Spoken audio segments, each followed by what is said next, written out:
Basebetsi bana ba morafo ba kopane ka bongata ho ya netefatsa hore dillo tsa bona di a utlwahala. E se e le matsatsi a supileng ba ntse ba sa theohele ba ipelaetsa. Re la ka dilo tse dintsi le bo di UIF. Ona le batho ba senkeng ba di grade UIF tsa bone mo. We do not want things like that happened in Marikana in the previous time. That is why we come peacefully. There's no one holding any weapon here. Basebetsi ba re ba lahlehetswe ke tshepo mokgatlong o emetseng boholo ba bona e leng AMCU. AMCU useless for rona.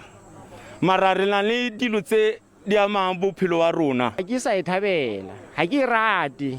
E ja tšhelete ya ka fela ha e nsebeletse. Ho sa le jwalo, AMCU e re yona ha e tsebe letho ka boipelaetso. E re bona ba ntse ba leka ho buisana le company ya basebetsi M Mining. Is to try and resolve the strike. As we speak, we're currently engaging with management, and there's prospect of that we might resolve the strike. M Mining e hanane le seo basebetsi ba se buang. All the allegations mentioned by employees of M Mining at Impala number 1 shaft are not true. M Mining is duly registered with the relevant authorities, including SARS, Department of Labor and Workmen Compensation. Basebetsi ba re ba ka thabela ho bona ho eba le tharollo ka potlako. Selwane Gagau, SABC News, Rustenburg.